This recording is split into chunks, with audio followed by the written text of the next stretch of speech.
Spiral, dial. Sci-fi with a soundscape.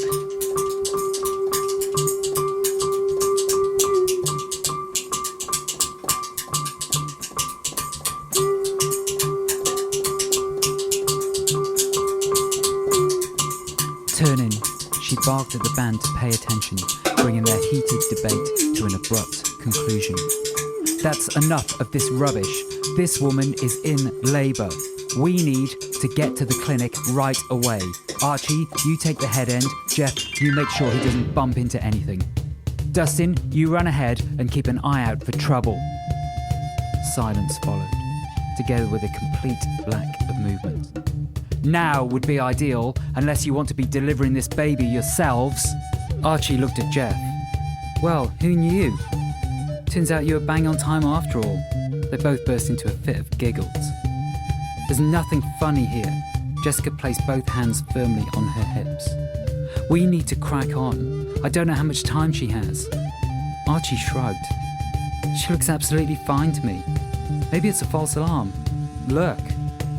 Jessica glanced back and saw that Archie was right. Amy's breathing had slowed. Her limbs were relaxed. That fact notwithstanding, she was not about to back down on this one. I am the doctor here, and you'll do as I say. Jeff raised his eyebrows and folded his arms at a leisurely pace. Meanwhile, Dustin kissed his teeth at her, then slowly against the wall and removed his tobacco from his pocket. Really? Jessica huffed. There was no response. Fine, I suppose I'll do everything myself, as per usual. She flipped the brake on the bottom of Amy's bed. As for you, she spat in Archie's direction. Next time you want to discuss tension, I'll be only too happy to furnish you with a noose. Oh, tetchy, are we? Archie cooed. Don't flip out on us. We'll help, won't we, boys? Just as long as you understand that what you are currently doing is completely and utterly pointless, and in fact, a veritable waste of our energy. We'd be much better off heading upstairs and having a fag. He caught sight of Dustin lighting up and plucked the cigarette from his hands. No smoking down here, idiot. We don't want to set off the fire alarm now, do we? Smirking, he took a long drag before stubbing it out, and a long line on the pristine white wall. So, where was I again? That's it, the head end. They all fell into the positions and started pushing. Jessica was quite taken aback by their efficiency. She had been fully expecting them to veer from one side of the narrow corridor to the other, but instead the bed seemed to skim the sharp bends smoothly, as if on autopilot. Rounding a 90-degree corner, Jessica stopped. They had come to a dead end, a solid, smooth steel wall. She looked over at Archie, gauging his reaction. He merely smiled, parking the bed at the end of the corridor before stretching his hand out onto the silver surface immediately in front of him. As soon as he touched it, her stomach leapt into her mouth. They were all falling. The floor started to vibrate, the bed frame with it, emitting an eerie hum which caused the flimsy metal to resonate wildly until she thought that it might shatter into pieces. She clutched at it for support, heart racing. Turning her head, she realized that the band all seemed completely unaffected by their precipitous descent. Dustin was so relaxed that he had started to roll another cigarette. Archie remained still with his hand pressed against the wall and appeared extremely amused by her reaction. Don't tell me the ship's doctor is finally seasick, he chortled. Don't worry, we're nearly here. As he removed his hand from the wall, they all came to an abrupt stop. He drew his hand horizontally across the wall, and as he did so, the surface rippled with a green sheen. Once more he stroked it, and the wall itself seemed to dissolve before Jessica's eyes. Blinking, she realized that it had not, in fact, dissolved. It was a curtain, and a long, dark object hung before them. A light switch? Reaching up, she pulled on it, resulting in an angry yowl. The fur gave it away. It was Finn's tail. She stepped forward and realised that they had emerged into the alcove next to the concert hall, the place where she had left Finn curled up before the talent show.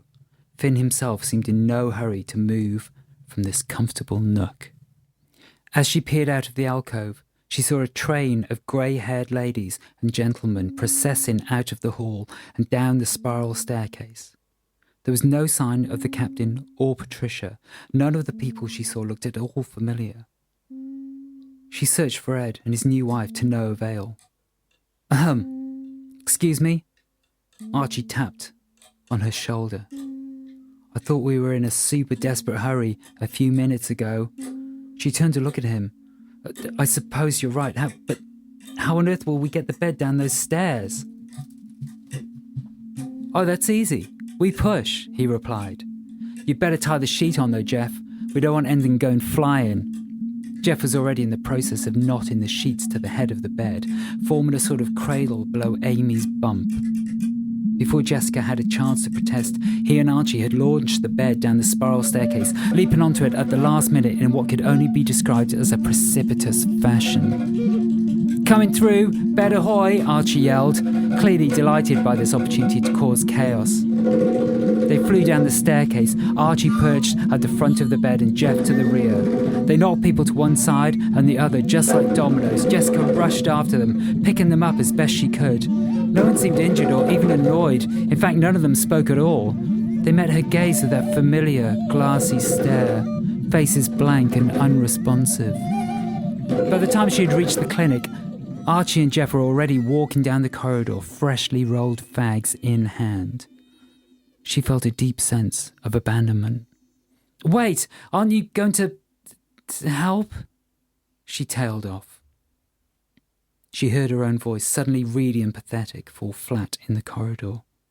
They continued to walk away. Sorry, darling, Archie called over his shoulder. Soundcheck waits for no human being. Or baby, for that matter. Dustin will be by in a bit if you need anything. He doesn't really need to soundcheck. He only makes one sound after all. See you after the show.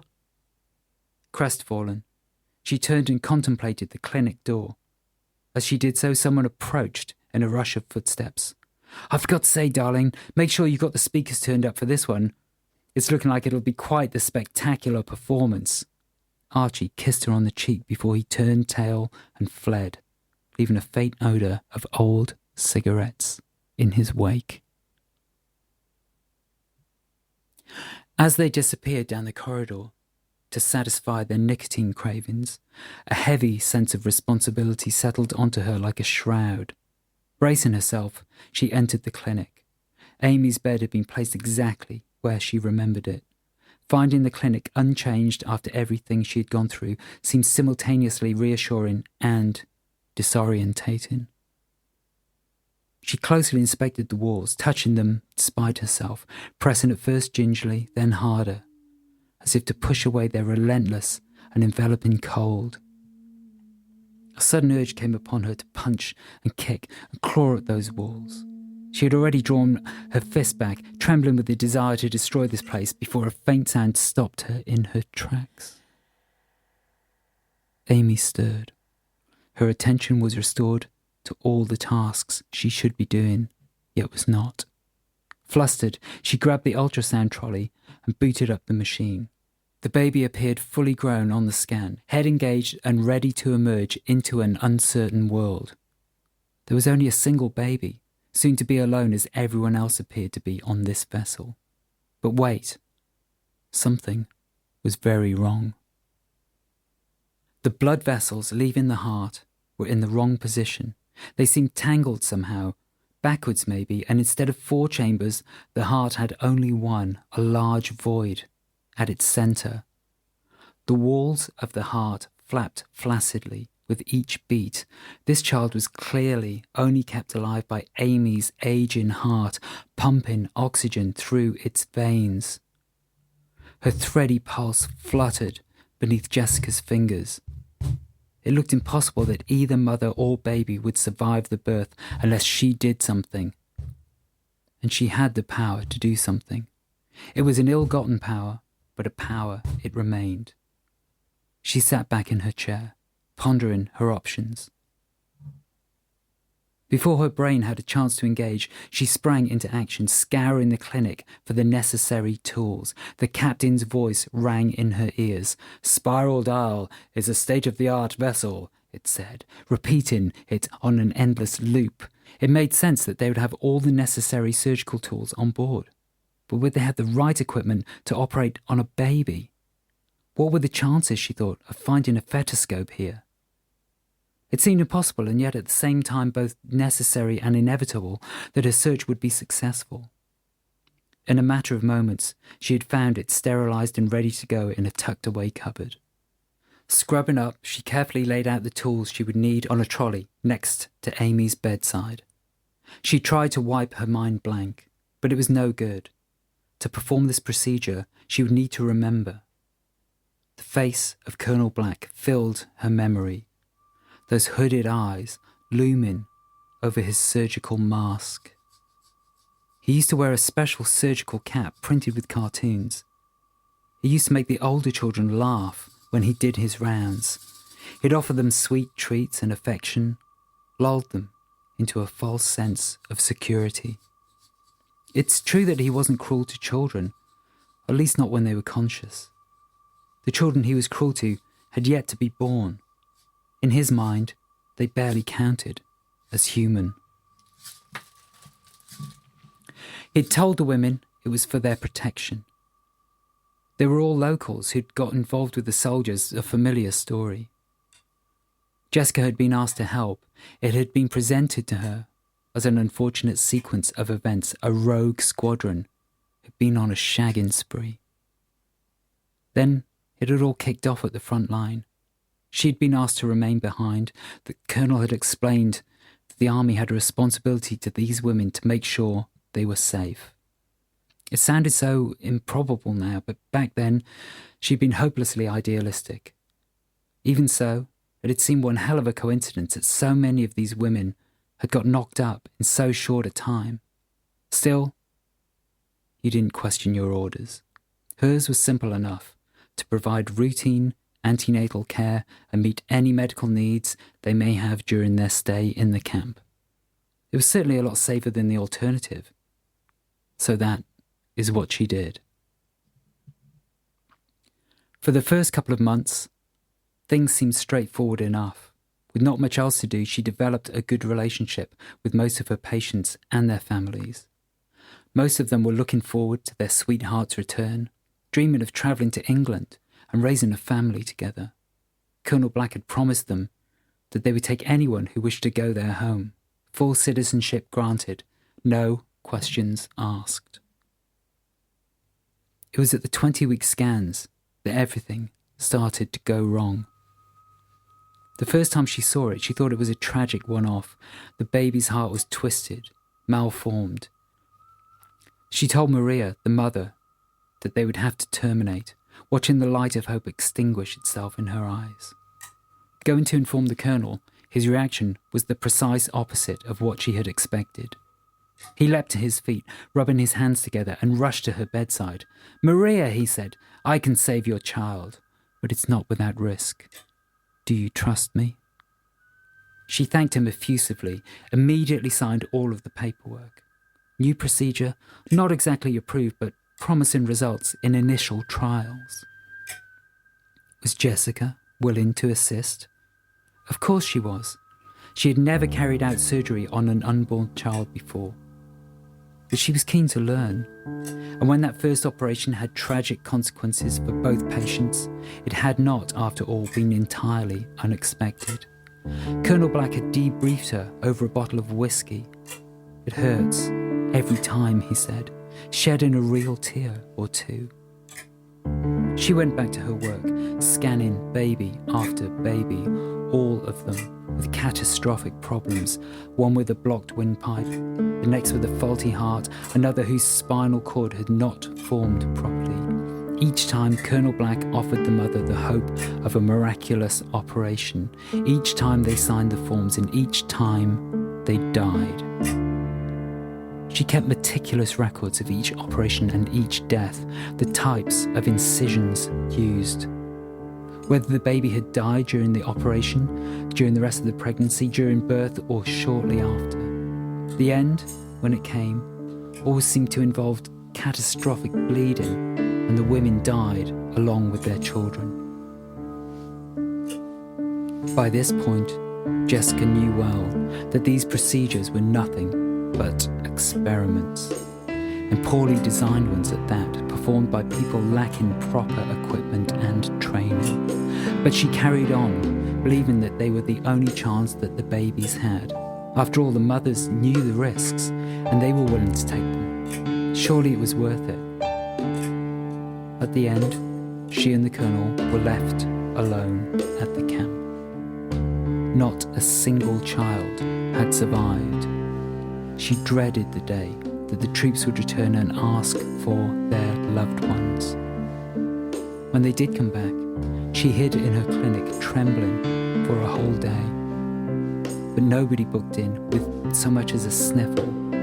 She finally emerged and crept along to the dining room, but no one seemed to pay any attention to her at all. In the end, not a single one of the soldiers even asked about any of the women. Bewildered, Jessica got up late one night and looked through the clinical notes of some of her patients. She remembered a few of them mentioning who the father was, how much they were looking forward to seeing him again, and she had taken note of some of the names. It was a short list, 4 or 5 men, and it was a simple enough matter to access their files. Blank, all of them, which was to be expected. Something made her think to check the paper records. Everything was online these days, of course, but she knew that some details were considered too dangerous to be exposed to the vagaries of the internet.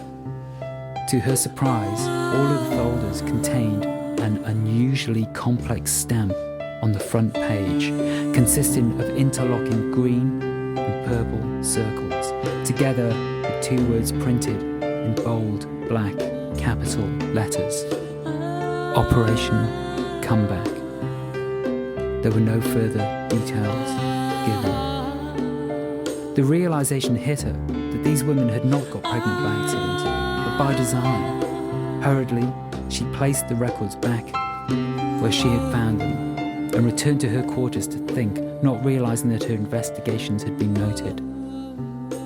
Her days in the army were already numbered. Her attention snapped back to the present day. Those babies had died, but this one might live. She had to take the chance. As she made the first incision, the whole room started to hum.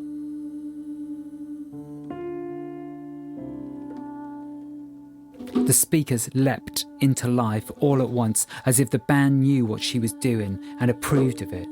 She took comfort in the sound and proceeded to open the womb. As she did so, she saw Archie's eyes before her. They were deep in conversation in the middle of the stage, but it was not a conversation they had ever had in real life.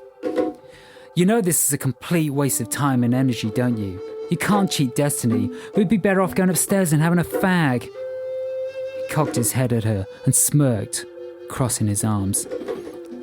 Sometimes I wonder if you even have a soul at all, she retorted, speaking out loud in the clinic as she cauterized Amy's flesh to prevent the bleeding.